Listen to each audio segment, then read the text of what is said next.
자리에서 일어나셔서 하나님 말씀을 봉독하도록 하겠습니다. 우리 고린도후서 8장 16절부터 24절까지 말씀입니다. 고린도후서 8장 16절부터 24절까지 말씀을 우리 한 절씩 교독하겠습니다. 제가 먼저 16절 말씀을 읽습니다. 너희를 위하여 같은 간절함을 디도의 마음에도 주시는 하나님께 감사하노니 제가 권함을 받고 더욱 간절함으로 자원하여 너희에게 나아갔고 또 저와 함께한 한 형제를 보내었으니 이 사람은 복음으로서 모든 교회에서 칭찬을 받는 자요. 이뿐 아니라 저는 동일한 주의 영광과 우리의 원을 나타내기 위하여 여러 교회의 택함을 입어 우리의 맡은 은혜의 일로 우리와 동행하는 자라. 이것을 조심함은 우리가 이 맡은 거액의 연보로 인하여 아무도 우리를 회방하지 못하게 하려 함이니 이는 우리가 주 앞에서만 아니라 사람 앞에서도 선한 일에 조심하려 함이라. 또 저희와 함께 우리의 한 형제를 보내었노니 우리가 여러 가지 일에 그 간절한 것을 여러 번 시험하였거니와 이제 저가 너희를 크게 믿음으로 더욱 간절하니라. 이도로 말하면 나의 동무요 너희를 위한 나의 동역자요 우리 형제들로 말하면 여러 교회의 사자들이요 그리스도의 영광이니라. 같이 읽겠습니다. 그러므로 너희는 여러 교회 앞에서 너희의 사랑과 너희를 대한 우리의 자랑의 증거를 저희에게 보이라. 아멘. 자리에 착석하시겠습니다. 자, 오늘 말씀의 제목 같이 한번 선포하겠습니다. 시작. 선한 일을 잘 끝마치려면, 선한 일을 잘 끝마치려면 이라는 제목으로 하나님의 은혜를 시간 누리기를 원합니다. 사람이 무엇을 중심으로 살아가느냐, 참 중요하죠. 무엇을 중심으로 살아가느냐에 따라서 크게 네 종류의 사람이 있다고 합니다. 첫 번째는 이익을 중심으로 살아가는 사람이 있습니다. 그러니까 이익을 따라가는 사람이 있고, 두 번째는 편리함, 불편한 것을 싫어하고 편한 것을 따라 사는 사람이 있습니다. 세 번째는 쾌락, 그러니까 즐거움을 찾아서 그것을 위해 살아가는 사람이 있는가 하면 힘들고 어려워도 사명을, 목적을 중심으로 사는 사람이 있다고 합니다. 무엇이 옳으냐? 여러분이 답을 아시리라 믿습니다. 근데 중요한 것은 사실 이익을 중심으로 사는 거 그렇게 어려운 건 아니에요. 이게 본능이기 때문에. 편리함을 중심으로 사는 것, 이것도 본능이죠. 세상은 다 편하고 싶어 하지 나는 고생하는 곳을 골라주세요 이렇게 말하는 사람 없습니다. 쾌락도 마찬가지입니다. 다 즐거워하고 하려고 하지 나는 늘 우울하고 늘 괴롭고 나는 늘 불행하고 싶어요 라고 하는 사람은 없다 이 말입니다. 사람이 가장 본능적으로 다른 것들을 추구합니다. 물론 그렇게 하기 위해서는 또 다른 어려움은 있겠지만 이것을 추구하는 것은 본능이에요. 그런데 사실 사명을 따라 산다는 것은 이거는 본능도 아니고 뭐 하여튼 어렵습니다. 제가 이제 우리 아이들이 유튜브를 금지를 시켰는데, 왜냐하면 유튜브를 자꾸 게임 유튜버들 보다 보니까 게임 유튜버들이 하는 그 상투적인 표현이나 단어들을 자주 사용하는 것 같아서 아주 엄하게 제가 고정을 하고 유튜브를 금지를 시켰음에도 불구하고 한 번씩 몰래 또 보기도 합니다만 그래봐야 이제 뭐 한 10분 정도 이렇게 보는 거고, 그래서 대신 다른 것들을 보여주는데 제가 그래도 뭔가를 또 보여주려면 좀 의미 있는 것을 보여줘야 되지 않겠습니까? 그래서 이제 방학 때가 되고 하면 제가 반지의 제왕 이런 거는 너무 좀 이렇게 좀 과격한가 싶기도 하지만 그런 나니아 연대기라든지 이런 것들을 좀 이렇게 목적이 있는 이야기입니다. 그러니까 반지의 제왕을 왜 제가 고민을 했냐 하면 반지의 제왕 돌킨이 썼던 영화가 이게 판타지 영화고 잘못하면 그 컬트영화로 끝나버릴 수도 있지만 사실은 되게 기독교적인 세계관 위에 만들어진 작품입니다. 왜냐하면 주인공이 반지를 그래가지고 없애는 그 사명을 위해서 끊임없이 갈등을 하죠. 늘 따라다니면서 그 반지를 빼앗으려고 하는 그 우리가 그리스도인들이 안에 있는 육신과 또 나와의 이 싸움을 묘사하는 것들입니다. 그러면서 힘들고 어렵고 또 어둠의 세력들이 있음에도 불구하고 마침내 최종적으로 그 사명을 위해서 나아가는 이 그리스도의 세계관들을 잘 보여주는 작품 중에 하나이기 때문에 제가 고민했습니다만은 이렇게 화면이 너무 좀 이렇게 좀 과격한 것도 있고 해서 조금 아직은 현민이는 몰라도 지윤이는 힘들겠다. 이게 나니아 연대계 같은 경우도 사실은 되게 좀 이렇게 그 판타지적인 요소를 사용하지만 동일하게 사명을 위해서 나가는. 그래서 어떤 그런 사명과 목적을 위해서 힘들지만 어렵지만 그것을 성취해내는 삶은 우리가 많은 대부분의 작품들에 사실 그런 것들이 있습니다. 우리가 흔히 보는 이제 여러 가지 그 재미로 보는 어떤 그 웹툰이나 이런 것들도 보면 좀 의미 있다 싶은 거는 대부분 무언가 목적을 향해서 나아가는 거예요. 그래서 그것을 위해서 힘들지만 어렵지만 성취내는 것은 그것은 참 가치 있는 인생이겠죠. 그래서 우리 신앙인들이 여러분 살아가야 될 삶은 바로 사명을 중심으로 살아가는 삶이어야 합니다. 독자적인 경영과 이노베이션이라는 책, 미야타 와카히로라는 분이 쓴 책인데 이 책에 보면 사실 뭐 저와는 크게 상관이 없어 보이고 여러분들 중에서는 상관이 있는 분들이 몇 분이 있습니다만은 탁월한 기업을 어떻게 만들어지는가, 탁월한 기업이 어떻게 만들어지는가라는 주제로 세 가지를 이 책에서 이야기를 합니다. 첫 번째, 이익의 질을 높이라는 것입니다. 이익의 질. 자, 우리가 이제 개인적인 사업을 하시는 분들이 있죠. 자, 이 탁월한 기업을 어떻게 만들 것이냐, 이익의 질을 높이라는 거예요. 여러분, 그 기업이 이익을 낼 수 있는 가장 쉬운 방법은 뭘까요?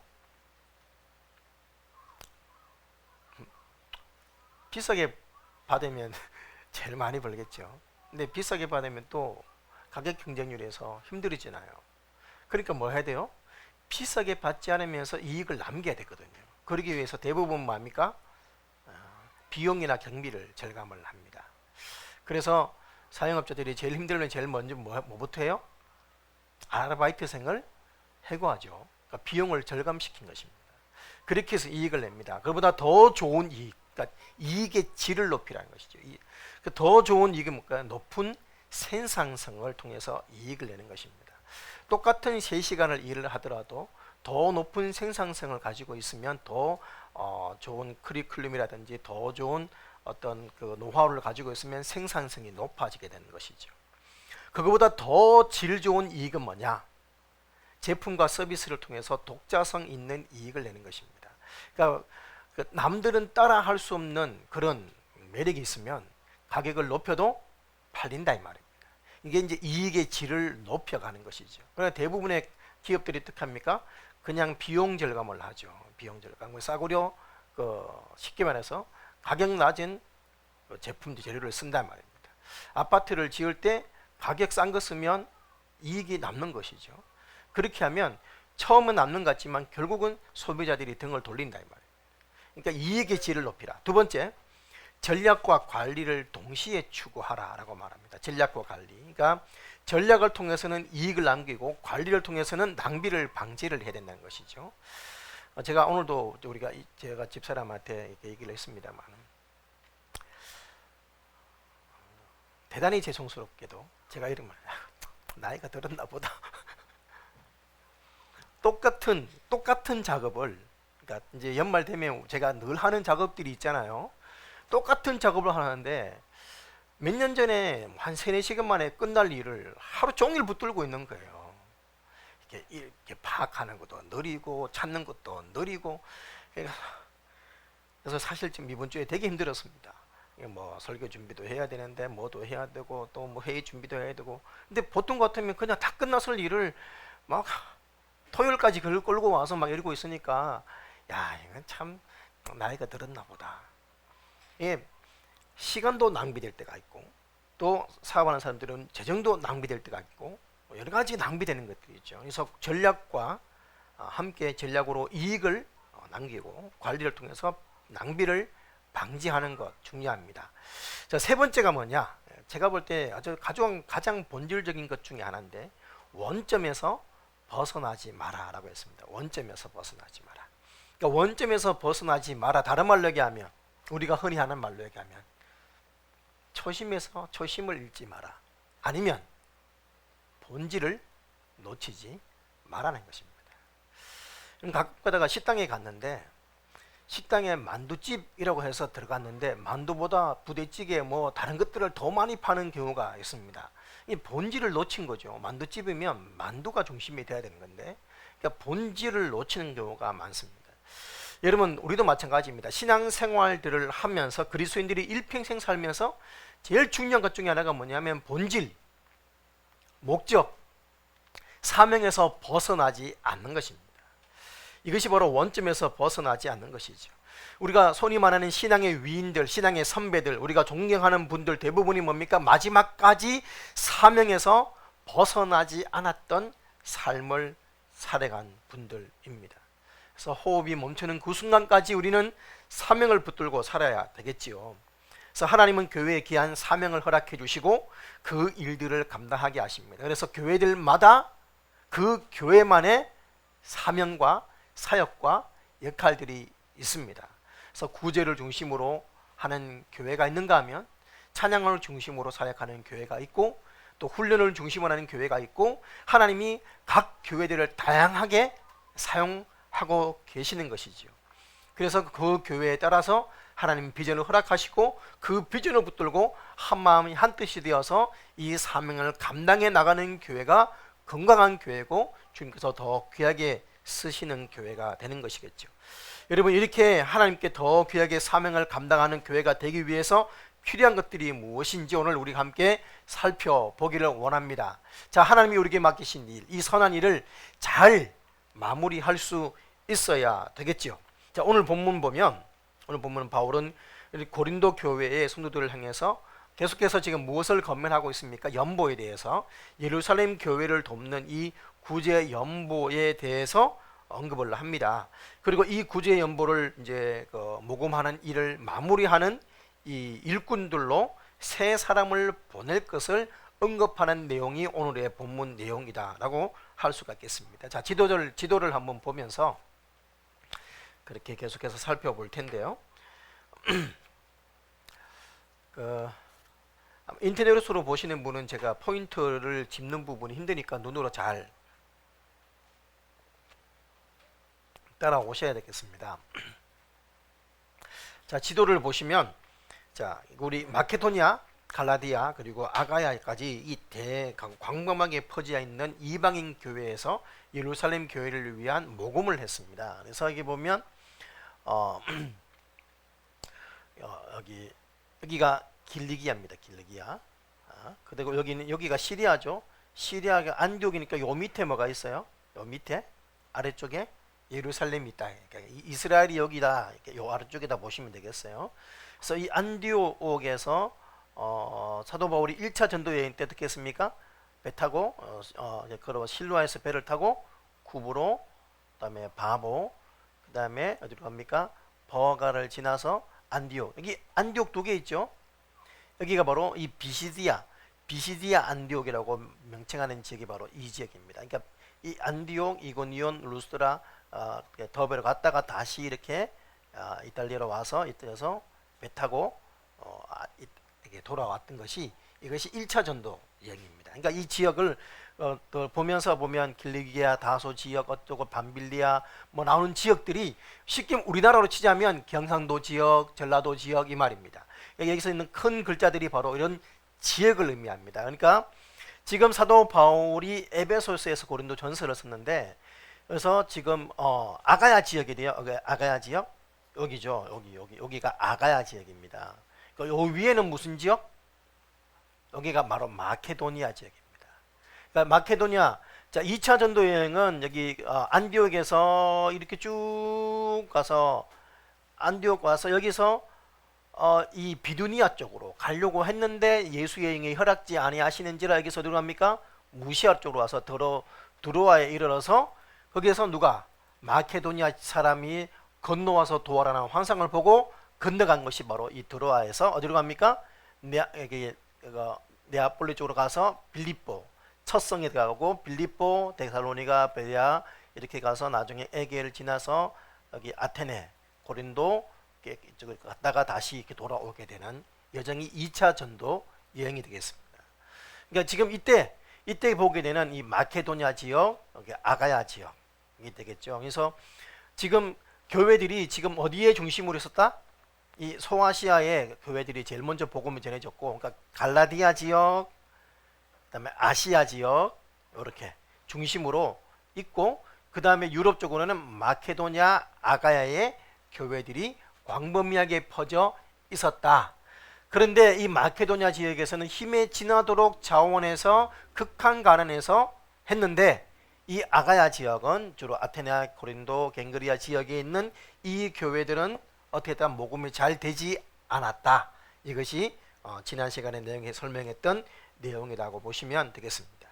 자, 이 구제 연보를 위해서 이 전체적으로 이 지역에서 약 1년에서 1년 6개월 정도가 걸린 것으로 대부분 학자들이 추측을 하는데, 그러니까 마케도니아, 그러니까 저 위에 있던 마케도니아나 갈라디아 지역에서는 모금이 상당히 빨리 잘 진행이 되었습니다. 그런데 아가야 지역은 잘 안 됐어요. 이유가 뭐 때문이었다?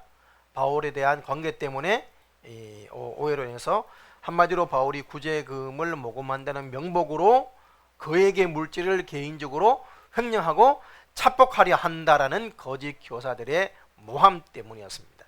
이 고린도후서 우리가 나중에 살펴보겠지만 12장 16절에 보면 정확하게 이 부분을 이렇게 묘사하고 있습니다. 하여간 어떤 이의 말이 내가 너희에게 짐을 지우지는 아니하였을지라도 교활한 자가 되어 너희를 속임수로 취하였다 하니, 이렇게 어떤 이들이 사도 바울을 모함했다는 것이지요. 그러다 보니까 좀 되렸습니다. 그래서 누구를 보냈다? 디도를 보내어서 이 모금 운동이 제대로 될 수 있도록 종용한다 이 말입니다.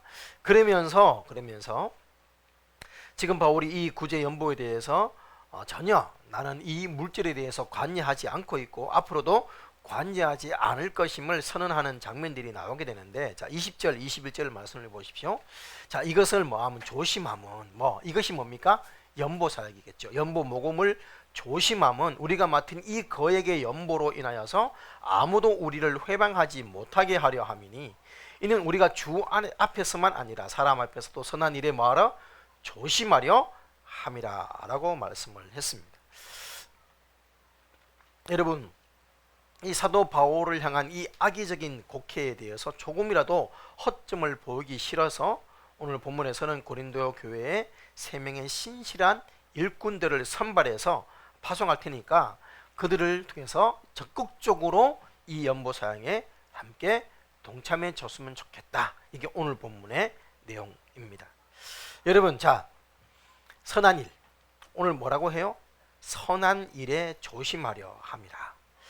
여러분, 우리에게 주어진 일들, 우리에게 주어진 사명들, 우리에게 하나님께서 기뻐하시는 일들, 바로 이것이 선한 일이라고 할 수가 있겠습니다. 오늘 본문에서 이 선한 일은 뭐예요? 모금하는 일이겠죠. 그리고 우리에게 선한 일은 뭘까요? 우리에게 선한 일, 예배 드리는 일, 찬양한 찬양대로 섬기는 일, 주일학교 사역을 감당하는 일, 방송 사역을 잘하는 일, 또 음향을 잘 만지는 일, 청소를 잘하는 일 등등 하나님께서 우리에게 맡기신 사역이 있고 사명이 있다 이 말입니다. 여러분, 이것들을 우리는 하나님 앞에서 어떻게 된다? 주의해야 된다는 것입니다. 조심해야 되는 거예요. 근데 여러분, 우리가 하나님의 일을 할 때 하나님 앞에서 참 조심하지요. 그런데 그렇게 일을 하면서 하나님 앞에서 한 점 부끄러움이 없으면 그것으로 나는 당당해 라고 그렇게 여기기 쉽습니다. 그런데 바울은 오늘 본문에서 뭐예요? 주 앞에서만 아니라 누구에게도? 사람 앞에서도 선한 일에 말했다, 조심하려 했다라고 표현을 합니다. 여러분, 우리가 이 선한 일을 잘 끝마치기 위해서 우리에게 필요한 것은 무엇이다? 조심할 필요가 있습니다. 하나님을 기쁘시게 하기 위해서 우리는 바울과 같은 심정으로 주의 일을 할 때 주의할 필요가 있고 조심할 필요가 있습니다. 조심하다는 얘기는 뭡니까? 생각할 줄 알아야 된다. 여러분, 자칫하면 이 조심한다는 것이 자칫하면 위선이나 가식으로 넘어갈 수도 있습니다만, 위선과 가식이 아니라 우리는 사람들을 뭐 할 줄 알아야 된다? 고려하고 생각할 줄 알아야 된다, 이 말입니다. 여러분, 예배를 드리는 일도 마찬가지고 사역을 할 때도 마찬가지입니다. 하나님 앞에서만 당당하면 돼가 아니라 우리는 예배를 함께 드리는 사람들이 시험 받지 않도록 우리가 조심할 필요가 있는 것입니다. 여러분, 하나님 앞에서 하나님 내 예배를 다 받으시는데 뭐 이러면서 그냥 우리는 마음껏 편하게 예배 드릴 수도 있습니다만, 내가 예배 드릴 때 나를 지켜보는 다른 사람들이 혹 있을 수도 있기 때문에 우리는 예배 드리는 자세, 또 나의 뒷모습을 보고 자라오는 우리 자녀들을 위해서 바른 태도로 예배 드리는 것, 그리고 또 예배를 위해서 준비하는 모습들, 그리고 복장, 이런 것들은 조심할 필요가 있는 것들입니다.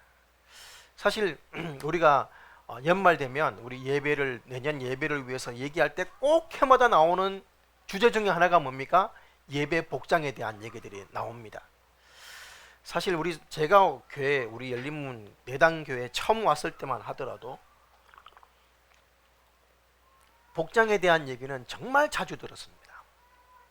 거의 매주 가까이, 거의 과장을 하자면 매우 복장에 대한 얘기를 들었고, 또 하필 그때 또 뭐가 유행했냐면 미니스커트가 또 유행할 때였습니다. 그러다 보니 복장에 대해서 더 많은 말들이 많았고, 남자들은 바지, 자매들은 치마. 그래서 여러분, 전국 친교회나 또 친교회 보면 알겠지만, 사모님들, 우리 교회 오신 사모님들 여러분 섬기면서 봉사해서 기억나시죠? 치마 다 입고 오시죠. 우리 성도침례교회는 치마라는 부분을 상당히 강조를 합니다. 저는 사실 그런 부분에 강조를 많이는 안 합니다만, 제가 그랬어요. 야, 교회의 권위보다 유행이 더 무섭네, 제가 말했습니다.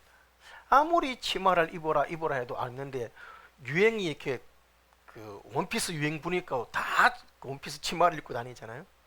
그래서 그런 부분에서 우리는 왜 원피스를 입을까요? 왜 유행을 따라갈까요? 사람의 시선을 의식하는 거예요. 근데 하나님의 시선 앞에서 우리가 이런 부분에서 예배 드릴 때, 여러분, 우리 예배 드리는 복장들을 초신자들이나 불신자들은 볼 수 있다는 것입니다. 예배 드리는 태도들을 볼 수 있는 것이죠. 그래서 가급적이면 예배 드릴 때 스마트폰으로 성경책 보지 말고 성경책을 보라 하는 것들도, 교회 왔는데, 초신자가 왔는데 다들 스마트폰 보고 있으면 저기 솔직하게 저 뒤에서 보면 성경책을 보는지 폰을 만지는지 구분이 안 가는 것이죠. 그러니까 이런 모습들에도 우리는 조심할 필요가 있다는 것입니다. 자, 사도 바울은 어쨌든 간에 이런 하나님의 일을 함에 있어서 하나님 앞에서도 조심했지만 사람 앞에서도 조심했다는 사실입니다. 여러분, 이런 조심하는 자세가 필요합니다. 특별히 여러분, 오늘 이 연복, 헌금, 이 재정이 걸려있는 문제는 정말 조심스러울 수밖에 없습니다. 평소에는 별로 신경도 안 쓰이는데 이게 재정적인 문제가 걸리면 괜히 왜 일을 저렇게 하나 이러면서 또 괜히 또 시험 들고 상처받고, 그래서 많은 교회들이 교회 건축, 예배당을 건축하면서 많은 교회들이 교회가 분열되고 힘들어지는 이유가 바로 그런 재정에 걸려 있으면 사람들이 예민해지고 민감해지고, 전에는 대수롭지 않게 넘어갔던 방식인데도 불구하고 또 그 부분은 더 신경 쓰이게 되겠죠. 그러다 보니 바로 이 부분을 알기 때문에 이 거액의, 오늘 20절의 말씀을 보면 그에게 연보라고 표현할 정도로 이 어마어마한 단위의 그 연보를 다루는 일이었기 때문에 이 일들에 혹시나 모함을 하거나 혹시나 오해를 하거나 혹시나 시험되는 사람들이 없도록 조심합니다. 여러분, 오늘 사도 바울이 조심하기 위해서 취한 방편은 무엇이었습니까? 일꾼을 세우는 것이었습니다. 일꾼을 잘 세우는 것이었어요. 오늘 본문에 보면 자 그래서 교회로부터 인정받는 형제들을 함께 고린도로 디도와 함께 보냅니다. 자 오늘 세 동력자 가운데 한 사람 이름이 거론됐습니다. 누굽니까? 16절에 보면 디도이죠. 디도. 그러면서 이름이 거명되지 않는 두 사람이 등장하게 됩니다. 18절을 보십시오. 또 저와 함께 그러니까 디도와 함께 한 형제를 보내었으니 이 사람은 복음으로서 모든 교회에서 뭐 칭찬받는 자다라고 말을 합니다. 칭찬받는 자. 자, 그러면서 19절에 보면 이뿐 아니라 저는 동일한 주의 영광과 우리의 원을 나타내기 위하여 여러 교회의 택함을 입어 우리의 맡은 은혜의 일로 우리와 함께 동행하는 자다. 자, 이 형제가 누구냐? 이름은 안 나와 있습니다만은 그 IBP의 BST 주석에서 강해 설교 시리즈에서 폴 바네트 교수가 이 형제를 아마 누가였을 것으로 추측을 했습니다. 누가. 여러분 바울이 선교의 거점으로 활동했던 것이 2차 전도 여행에서 마케도냐 지역을 공략했던 첫 지역이 바로 빌립보였죠. 그래서 이 빌립보에서 누가 합류를 하냐면 누가가 합류를 하게 됩니다. 그래서 사도 바울을 도와서 동역했던 형제가 바로 누가였고 또 누가는 여러분 알다시피 디모데후서 제일 마지막 장에 누가만 남아있다고요? 누가만 남아있다. 누구만 남아있다고? 누가만 나와 함께 있느니라 그랬어요. 그럴 정도로 누가는 이 빌립보에서 함께해서 마지막 사도 바울이 순교하기 직전까지 함께했던 사람이 바로 누가였습니다. 그렇기 때문에 누가는 여러 교회에서 칭찬받았고 인정받았던 형제였어요.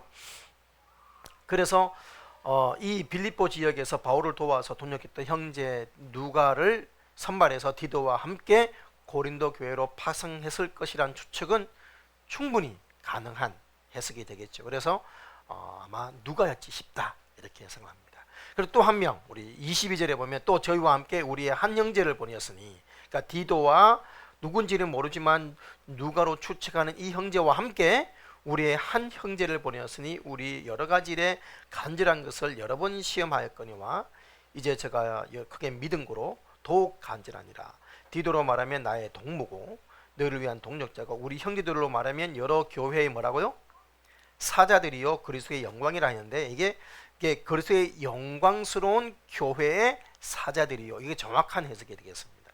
그러니까 한마디 사자 이 사자 말고 여기서 말하는 사자는 뭐 보냄받은 사자. 다른 말로 얘기하면 우리가 흔히 성경에서 자주 쓰는 단어가 나옵니다. 뭐 사도입니다. 이 사자라는 단어가 바로 사도라는 단어와 동일한 헬라어 아포스톨로스라는 단어가 쓰였습니다. 그래서 물론 사도라는 단어가 우리 그 예수님의 12사도뿐만 아니라 어떤 심부름을 보낼 때도 사자를 보낼 때도 사도 아포스톨로스라는 단어를 쓰긴 했습니다만은 이 바울의 사도적인 위치와 동일한 레벨이 있을 정도로 바울과 함께 동역했던 사람 누가 있을까요? 그래서 고린도후서 주석에서 NIV 주석에서 스캇 하프만이라는 분은 이 사람을 두 사람 정도로 추격합니다. 바울 같은 그런 여러분 성경을 기록할 정도고 바울과 같은 레벨의 동력을 할 수 있을 정도의 동력자 누가 있을까요?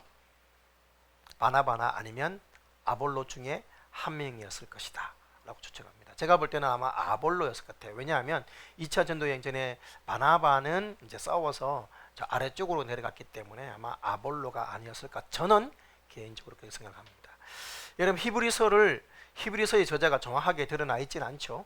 근데 히브리서의 저자는 헬라에 능통하고 모든 성경에 박식했고 그리고 바울에게 가르침을 받았던 이 세계를 요약하면 그 인물은 몇 사람으로 추격되지 않습니다. 히브리서의 저자는 그래서 아볼로가 아니었을까라고 많은 학자들이 추측을 하거든요. 그러니까 그만큼 성경을 기록할 정도의 권위가 있을 정도의 사람 아마 아볼로로 추측을 한다. 자 그렇다면 여러분 제가 언급했던 이 사람들 교회에서 인정받는 사람들이었고 존경받는 사람들이었죠. 여러분 이렇게 사도 바울이 연보에 헌금을 감당하는 이 책임자들을 이렇게 쭉 소개를 하면서 길게 아주 성경의 분량에 비한다면 아주 장문으로 이 동력자들을 소개를 했다라고 할 수가 있습니다. 왜요? 주의 사역을 조심하기 위해서, 그만큼 일꾼을 세우는 것은 중요하기 때문입니다. 여러분, 조심하기 위해서, 하나님의 선한 일을 잘 끝마치기 위해서 우리는 일꾼을 잘 세워야 할 뿐만 아니라, 그 말은 다른 말로 얘기하면 내가 하나님의 선한 일을 잘 마치기 위해서 나는 어떤 일꾼이 되어야 된다? 좋은 일꾼이 되어야 하는 것입니다. 여러분, 이렇게 좋은 일꾼의 특징이 뭐냐? 오늘 본문에 나오는 말씀들로 정리해 보면, 첫 번째, 간절함으로 자원하는 일꾼이 좋은 일꾼입니다. 12절에 보면 너희를 위하여 같은 간절함을 디도의 마음에도 주시는 하나님께 감사하노니 하고, 17절에 보면 뭐라 합니까? 그가 고난을 받고 더욱 간절함으로 자원하여서 너에게 나아갔다라고 말합니다. 간절한다. 여러분, 서두르다 재촉하다는 말에서 나왔는데, 어떤 일에 열정을 표현할 때 간절하다라고 말을 합니다. 여러분, 주의 일을 행함에 있어서 디도나 복음에 친전되는 형제들이 간절한 마음을 가지고 자원하는 마음을 가지고 나아갔다는 거예요. 특히 여러분, 쉽지, 이게 특히 연보를 또 금액을 감당하는 것은 쉽지 않은 일입니다. 그래서 이게 교인들을, 성도들을 감화시켜야 되고요. 또 길 중에 여러분 노상 강도를 만나는 거 하면 얼마나 위험합니까? 그러니까 이게 정말 신경 쓰이는 일이거든요. 저는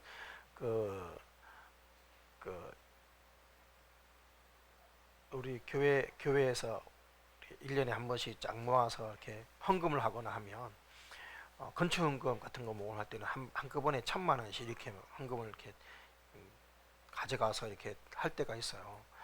얼마나 막 품속에, 가방 속에 넣어놓고 막 떨리는지 몰라요. 그 다음부터는 우리 자매님한테 송금하시오 그래가지고 바로 송금 받고 하는데, 사실 뭐 어떻게 보면 큰 돈은 큰 돈이지만 뭐 사실 또 얼마 되지 않는 1,000만 원, 그거를 움직이는데도 저는 막 두렵고 떨리는데, 여러분, 예루살렘 구제금을 모금하기 위해서 가는 그 금액을, 큰 금액을 만지려니 얼마나 두렵고 떨릴까요? 그런데 이 일을 뭐 했다는 거예요? 간절했다는 거예요. 자원했다는 거예요. 더군다나 여러분, 디도 같은 경우는 마케도니아에 이제 겨우 돌아왔어요. 돌아오자마자 이제 그 고린도 교회 소식을 전해줬는데, 또다시 디도 편에 이 서신을 가지고 또 연보를 하라고 또 보내는 거예요. 얼마나 피곤할까요? 여러분 알다시피 그냥 우리 지금처럼 비행기 타고 하루 만에 오거나 하는 그런 여행길이 아니잖아요. 그럼에도 불구하고 이 일을 위해서 몸이 피곤하고 지쳤음에도 불구하고 자원함으로 나가는 디도의 이 간절함, 여러분, 바로 이런 열심들이 저와 여러분 안에 있어야 하겠습니다. 그래서 로마서 12장 11절에 뭐라고 합니까? 부지런하여 게으르지 말고 열심을 품고 주를 섬기라 했습니다. 여러분, 주님께서 교회가 여기시는 것, 봉사의 분량보다 봉사의 정도입니다. 정도. 여러분, 능력이 없다고, 능력이 없어서 좋은 일꾼이 못 된다고 생각하지 마십시오. 능력보다 더 중요한 것은 뭡니까? 태도인 것입니다. 여러분, 성경, 하나님 말씀, 우리가 너무나 잘 알고 있는 성경, 모든 성경은 하나님의 감동으로 된 것으로 교훈과 책망과 바르게 함과 의료 교육하기에 유익하다고 하면서, 이 성경이 하는 일이 뭐였어요? 첫 번째, 하나님의 사람으로 온전케 하고, 그 다음에 선한 일을 행하게 온전케 하려 합니다. 여러분, 일보다 더 중요한 것은 어떤 마음가짐을 가지느냐, 이겁니다. 나는 능력이 없어서, 실력이 부족해서 나는 일꾼이 안 돼요가 아닙니다. 여러분, 능력의 문제가 아니라, 어느 만큼 일을 많이 하느냐의 문제가 아니라, 어떤 자세와 마음으로 일을 하느냐가 여러분 신실한 일꾼인 것입니다. 주님을 위해서 땀과 눈물을 많이 투자하는 사람일수록 인정을 받고 칭찬을 받게 되겠죠. 그래서 오늘 두 번째가 뭡니까? 두 번째, 좋은 일꾼이 누구냐? 복음으로 칭찬받는 자라고 18절에 말합니다. 또 그와 함께 한 형제를 보냈으니 이 사람은 복음으로서 모든 교회에 칭찬을 받는 자, 다른 말로 얘기하면 인정받는 자다, 이 말입니다. 여러분, 하나님의 일꾼에게 요구되는 중요한 항목 중에 하나가 뭐냐? 복음 앞에서 헌신하고 복음으로 칭찬받는 삶을 살아가야 합니다. 여러분, 복음으로 안 살면 어떻게 될까요? 그냥 일로 끝마치는 경우가 될 수 있습니다. 그러지 않기 위해서 우리가 늘 십자가를 묵상하고 복음으로 인해 구원받고 사명이 주어졌음을 한순간도 잊지 말아야 복음으로 칭찬받는 일꾼이 되는 것입니다. 여러분, 그래서 특별히 여러분 칭찬받는 것이 중요합니다. 다른 말로 얘기하면 인정받는 것이 중요합니다. 여러분, 돈 앞에 장사 없다고 하죠. 죄가 슬그머니 들어올 공간을 원천적으로 차단하는 이 사도 바울의 마음이 무엇이냐? 여러분, 얼마나 지혜롭고 얼마나 사람들에게 인정을 받을 수 있느냐 하는 것이었습니다. 그래서 여러분, 다른 사람들에게 의심을 가질 만한 일이 주어지지 않도록 칭찬받고 인정받는 사람을 세워서 그들로 하여금 이 일들을 감당했던 것. 우리도 마찬가지입니다. 사람들로부터 인정받을 수 있는, 칭찬받을 수 있는 능력의 문제가 아니라, 실력의 문제가 아니라, 여러분, 그 형제는 책임감이 있어, 한 말은 책임져 라고 인정받을 수 있는 그런 사람들이 되어야 하겠습니다. 세 번째가 무엇입니까? 세 번째, 하나님께서 쓰시는 오늘 사도 바울이 세웠던 일꾼의 아주 중요한 특징이 무엇입니까? 같은 비전을 가지고 있는 것이었습니다. 바울은 디도에 대해서 하나님께 감사할 때 무엇을 감사했습니까? 같은 간절함을 가진 것을, 같은 간절함을 디도의 마음에도 주신 하나님께 감사한다라고 16절에 그렇게 말씀을 했습니다. 같은 간절함, 다른 말로 얘기하면 같은 열정, 다른 말로 얘기하면 같은 비전. 여러분, 19절 누가로 축제되는 형제를 이렇게 얘기하죠. 이뿐 아니라 저는 동일한 주의 영광, 우리의 원을 나타내기 위해서 여러 교회의 택함을 입어 우리의 맡은 은혜의 일로 우리와 동행하는 자. 다른 표현을 썼지만 같은 맥락으로 해석한 문구들이 이 세 번 반복되죠. 동일한 주의 영광, 우리의 원을 나타냄, 우리가 맡은 은혜의 일로 우리와 동행함. 다 무엇을 말하는 겁니까? 같은 비전을 품고 있는 동력자였다 이 말입니다. 자, 23절을 말씀 보십시오. 23절을 디도로 말하면 나의 동무, 너를 위한 나의 동력자, 우리 형제들로 말하면 여러 교회의 사자들이요 그리스도의 영광이니라 라고 말하면서, 여러분, 이들을 동료, 동력자라고 소개하기를 주저하지 않았다는 것입니다. 여러분, 바울은 자신과 같은 이 사도의 위치에, 사역의 위치에 있는 자들이라고 강조하면서 그들이 결국 자신과 같은 뭐라고요? 신앙의 길을 가는 믿음의 같은 형제였다, 같은 비전을 갖고 있는 형제들이었다라고 소개를 했습니다. 여러분, 예루살렘 교회 형제들을 위해 우리 이방 교회의 형제들이 그리스도의 사랑을 나타내는 연보를 모아야 돼. 바로 이 비전을 함께 공유하고 이것을 위해서 자원하고 함께 동력할 수 있는 사람들. 여러분, 우리가 2008년도에 두 날개 양육 시스템을 우리에 적용을 하면서 비전을 강조할 때 강조했던 주제절이 뭡니까? 고린도서 1장 10절이었습니다.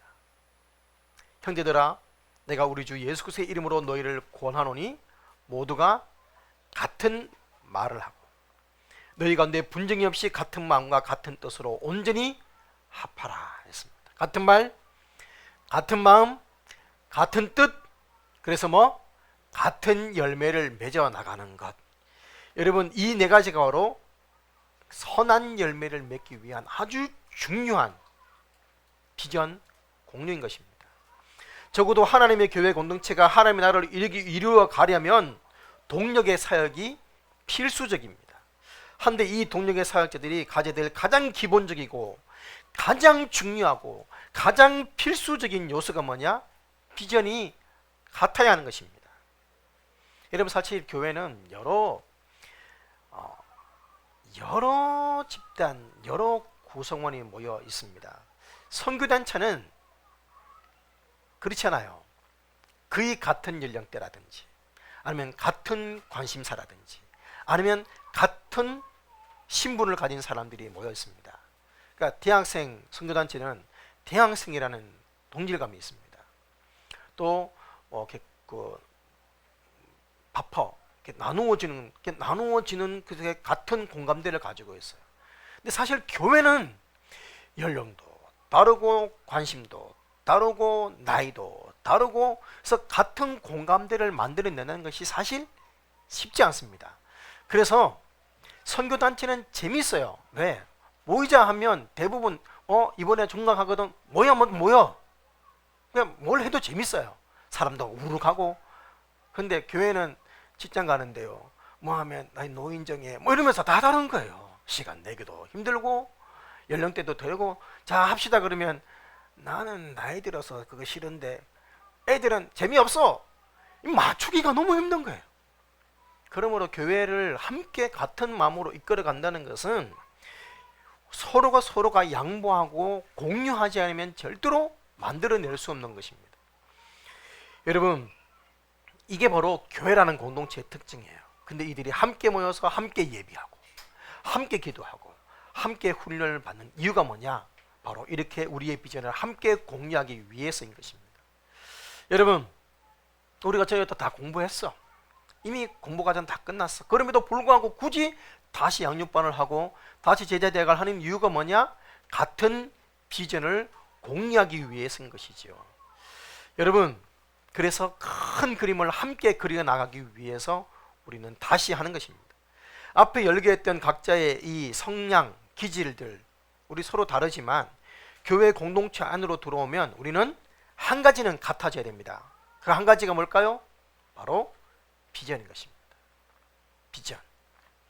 여러분, 훈련하고 양육을 받았는데도 같은 비전을 공유하지 못하면, 같은 멤버십은 가지고 있을지 모르지만 같이 가는 것은 힘들어지는 것입니다. 그래서 이 비전과 같지 않으면 이 비전과 같아져야 되고, 그래야 함께 갈 수가 있는 것이죠. 여러분, 사도 바울은 이 주의 사역을 잘 마무리하기 위해서 이렇게 하나님 앞에 조심하기 위해서 일꾼을 신중하게 잘 세웠습니다. 여러분, 우리도 주의 사명 감당하기 위해서 정말 신중하게 잘 되어진 하나님의 일꾼들이 되었으면 좋겠습니다. 그러면서 신중하게 일꾼을 세움과 함께 이 사역을 잘 마치기 위해서 우리에게 또 한 가지 필요한 것이 뭐냐면, 사랑으로 함께하고 동참하는 자랑의 증거가 되어야 한다는 것입니다. 자, 여러분 24절 말씀 함께 보시겠습니다. 24절. 자, 같이 읽겠습니다. 시작. 그러므로 너희는 여러 교회 앞에서 너희의 사랑과 너희를 대한 우리 자랑의 증거를 저희에게 보이라. 여러분, 어떻게 보면 지금 사도 바울이 이렇게 추천이라는 표현을 쓸게요. 추천할 수 있는, 표현할 수 있는 가장 뭐랄까요, 좀 극치의 단어를 동원해서 소개를 하는 겁니다. 그러므로 너희는 여러 교회 앞에서 너희의 사랑, 너희에 대한 우리의 자랑의 증거를 그들에게 보였으면 좋겠다, 이런 말을 했습니다. 무슨 말입니까? 이제 이 동역자들이 여러분한테 도착하게 되면 여러분들이 보여줄 수 있는 최고의 사랑을 그들에게 좀 보여줬으면 좋겠고, 그들에게 좀 잘해줬으면 좋겠다, 쉽게 말하면 이 말입니다. 그러니까 바울이 요구할 수 있는 최고의 요청을 지금 한 거죠. 왜요? 내 사람이니까 이 문제가 아니라 하나님의 선한 일을 감당하기 위한 하나님의 일꾼들이기 때문에 그들을 구제의 이 헌금 사역을 하기 위해서 그들을 좀 잘 대해줬으면 좋겠어. 최선을 다해서 함께 동참했으면 좋겠어. 여러분, 이렇게 지금 이들을 소개한 것이죠. 그래서 자, 첫 번째가 뭐라고요? 그들을 사랑으로 대했었으면 좋겠다, 이 말입니다. 주의 선한 일을 위해서 이렇게 세워진 이 귀한 일꾼들, 그들에게 정말 너희들이 나타낼 수 있는 사랑을 좀 나타냈으면 좋겠어. 왜요? 사도 바울이 고린도 교회를 자랑했거든요. 뭐라고? 사랑 많은 공동체라고. 이게 24절 표현이에요. 너희를 대한 우리의 자랑의 증거를, 너희의 사랑과 너희에 대한 우리의 자랑의 증거를 보여라. 내가 가는 곳마다 너희를 자랑했거든. 뭐라고?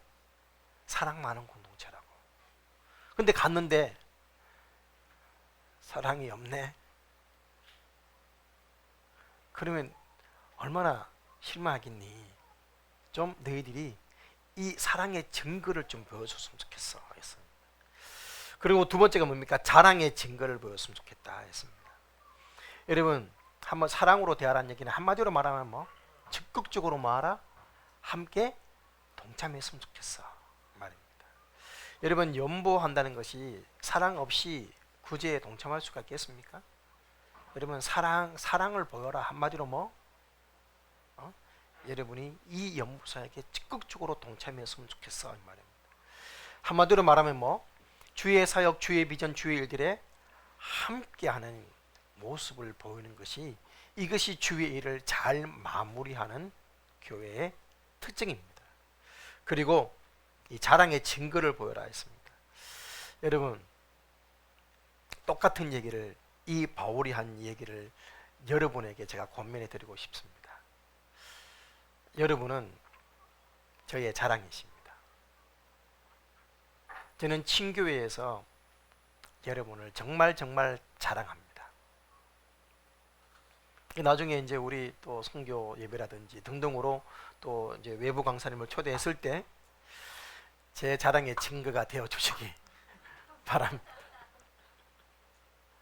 믿음 있음과 헌신과 준비된 예배와 목회자를 사랑하는 그 자랑이 넘치는 그 자랑의 증거가 여러분이 되었으면 좋겠습니다.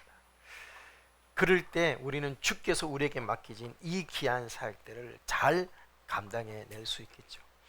여러분, 옆에 사람을 보십시오. 함께 주의 사역을, 주의 선한 일을 만들어가는 동력자들입니다.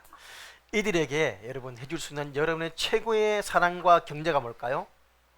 함께 하는 것입니다. 함께 하는 것. 함께 하십시오.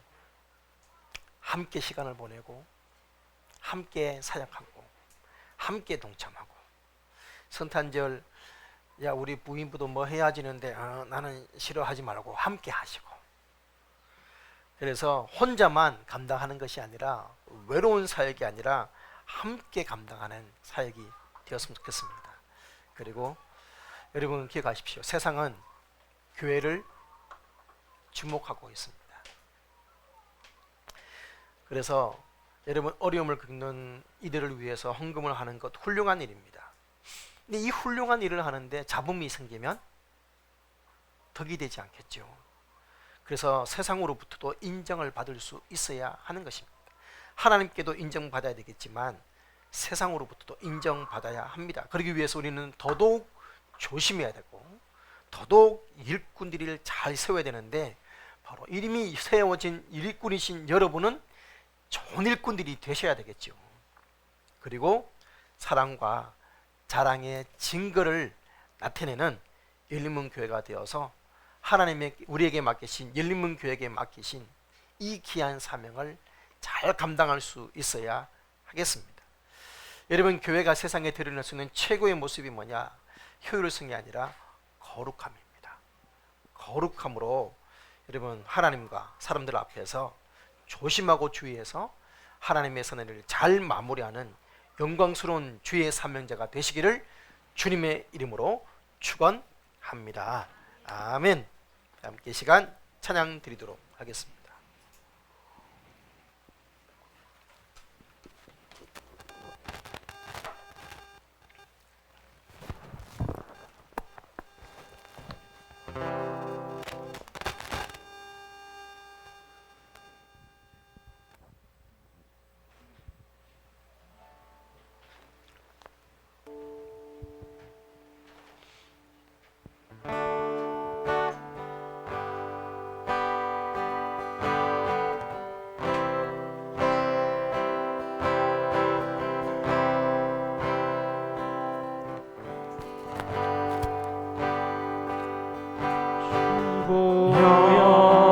날 정결케 하고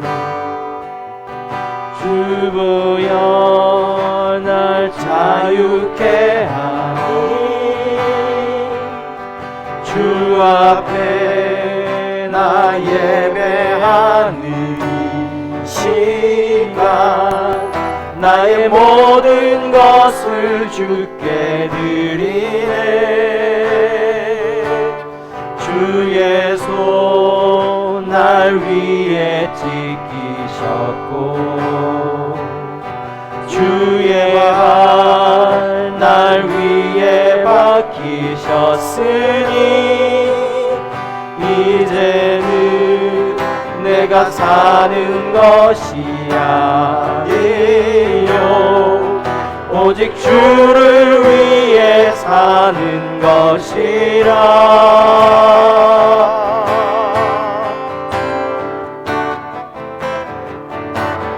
주의 손에 나의 손을 포개고 또 주의 발에 나의 발을 포개어 나 주와 함께 듣고 또 주와 함께 살리라 영원토록 주 위에 살리라.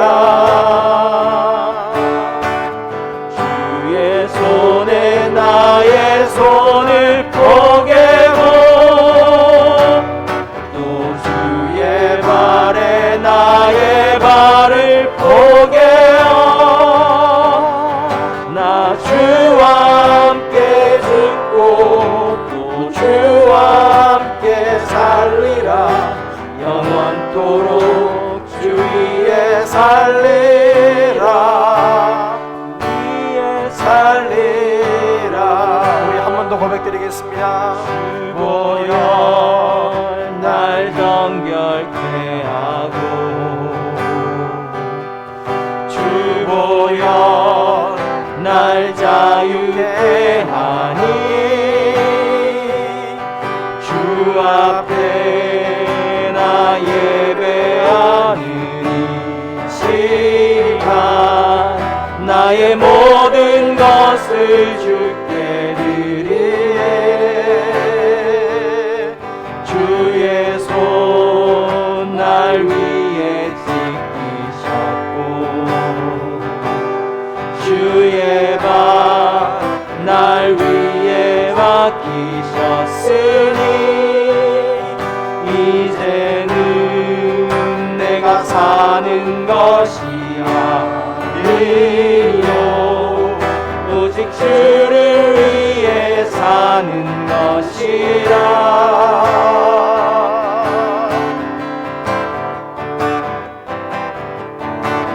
주의 손에 나의 손을 포개고 또 주의 발에 나의 발을 포개어 나 주와 함께 듣고 또 주와 함께 살리라 영원토록 주 위에 살리라. 주의 손에 나의 손을 포개고 또 주의 발에 나의 발을 포개어 나 주와 함께 듣고 주와 함께 살리라 영원토록 주 위에 살리라 주 위에 살리라.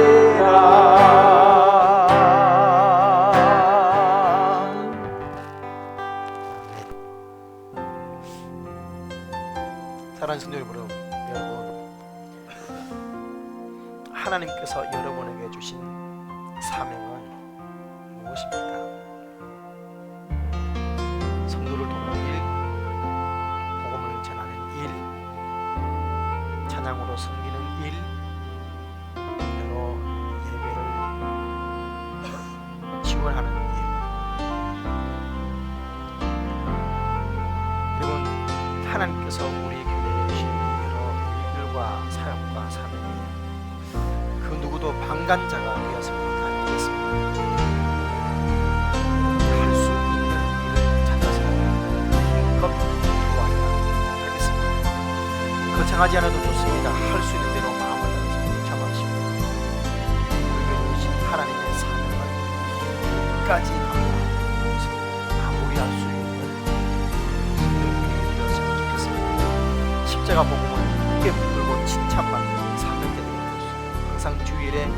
조심하고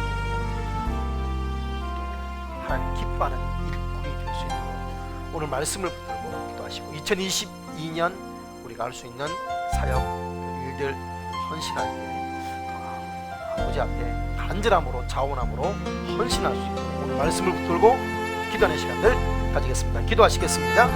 살아계신 아버지 감사합니다. 하나님의 은혜로 오늘도 귀한 주 앞에 드립니다. 하나님 오늘 사도 바울 아버지 영구의 이 귀한 선한 일을 마무리하면서 얼마나 조심했으며 얼마나 아버지 있는 마음으로 이들을 감당했는지를 보았습니다. 하나님과 사람 앞에서 조심해야 한다.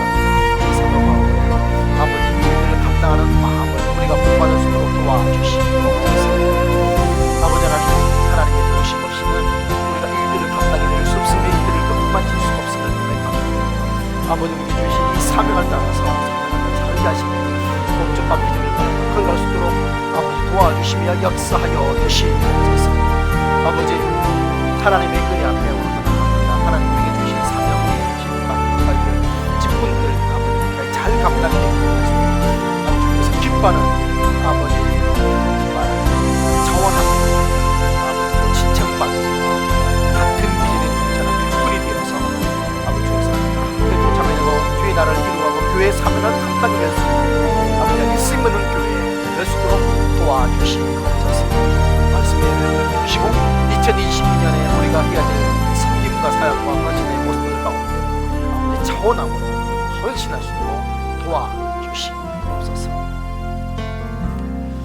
살아계신 아버지 하나님, 하나님께서 기뻐하는 자원하고 칭찬받으며 또 같은 비전에 동참하는 일꾼들이 되어서 주의 일, 하나님과 사람 앞에서 조심히 감당해내며 또 사랑과 또 자랑의 증거들이 될 수 있는 열린 문의 성도님들이 되게 하시고 그런 2022년이 되게 하옵소서.